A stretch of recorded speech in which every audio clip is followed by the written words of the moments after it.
অবাস্তবটাকে বাস্তব করার দাবি হলো তারেক রহমান। আমাদের যে সমস্ত কমিটমেন্ট ছিল, ফ্যামিলি কার্ড 1 মাস পূর্ণ হওয়ার আগেই সেটা জনগণের হাতে তিনি পৌঁছে দিয়েছেন। ঢাকার সমস্যার সমাধান করতে হলে শুধুমাত্র সিটি কর্পোরেশনের একার পক্ষে সম্ভব নয়, জনগণের সচেতনতা এবং সিটি কর্পোরেশন।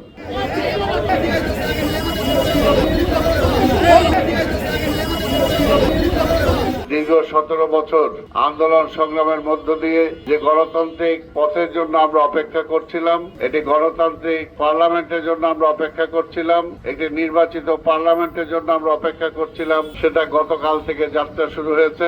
তাই আল্লাহর দরবারে শুকরিয়া আদায় করি এবং ধন্যবাদ জানাই সংসদ নেতা মাননীয় প্রধানমন্ত্রী দেশনায়ক তারেক রহমানকে। তার সুযোগ্য নেতৃত্বে ইনশাআল্লাহ দেশে আবার যেমনি ভাবে শহীদ রাষ্ট্রপতি এই দেশের ভোগানাগা মানুষকে সামনে আশা সঞ্চারিত করেছিলেন, যেমনি ভাবে এই দেশের মানুষের সামনে আশা সঞ্চারিত করেছিলেন আমাদের দেশনেত্রী বেগম খালেদা জিয়া, ঠিক তেমনি ভাবে আজকে সারা দেশের মানুষ তাকিয়ে আছে আমাদের নেতা মাননীয় প্রধানমন্ত্রী দেশনায়ক তারেক রহমানের দিকে। আমরা বিশ্বাস করি তাদের সুযোগ্য সন্তান এবং বিএনপির সুযোগ্য চেয়ারম্যান আজকের মাননীয় প্রধানমন্ত্রী তাদের সেই আশা অবশ্যই বাস্তবায়িত করতে সক্ষম হবেন। ইতিমধ্যে 1 মাস যায় নাই, এই 1 মাসের মধ্যেই কিন্তু তিনি অনেক কাজ করেছেন। জনগণের মধ্যে অনেক আশার সঞ্চার হয়েছে যে তার দ্বারা সম্ভব হবে এবং তিনি সেটা চেষ্টাও করছেন। আমাদের যে সমস্ত কমিটমেন্ট ছিল, ফ্যামিলি কার্ড দেখেন 1 মাস পূর্ণ হওয়ার আগেই সেটা জনগণের হাতে তিনি পৌঁছে দিয়েছেন। অনেকেই মনে করেছিলেন এটা কোনোভাবেই সম্ভব না, কিন্তু অবাস্তবটাকে বাস্তব করার দাবি হলো তারেক রহমান। ইনশাআল্লাহ বাংলাদেশের আজকে যে সমস্ত সমস্যা আছে সেই সমস্ত সমস্যাগুলো তার হাত ধরে সমাধান হবে, এতে আমরা বিশ্বাস করি।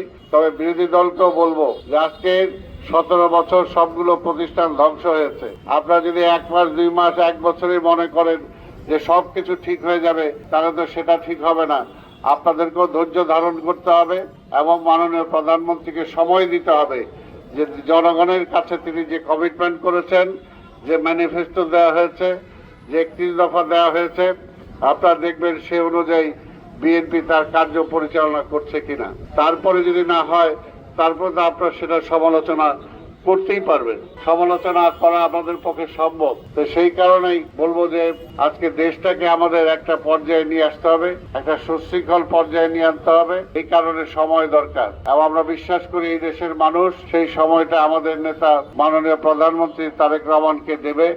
এবং ঢাকা শহরের ব্যাপারে আমি অত্যন্ত আস্থার সাথে বলতে চাই যে আস্থা নিয়ে আমার নেতা মাননীয় প্রধানমন্ত্রী আমাকে দায়িত্ব দিয়েছেন। আমি চেষ্টা করব ঢাকা শহরে যে নাগরিক যে সুযোগ সুবিধা যে সমস্ত সমস্যা আছে সেগুলো সমাধান করার জন্য। তবে একটা কথা ঢাকার সম্মানিত নাগরিকদেরকে বলবো যে আসলে ঢাকার সমস্যার সমাধান করতে হলে শুধুমাত্র সিটি কর্পোরেশনের একার পক্ষে সম্ভব নয়, সেটা যৌথভাবে দরকার জনগণের সচেতনতা এবং সিটি কর্পোরেশন।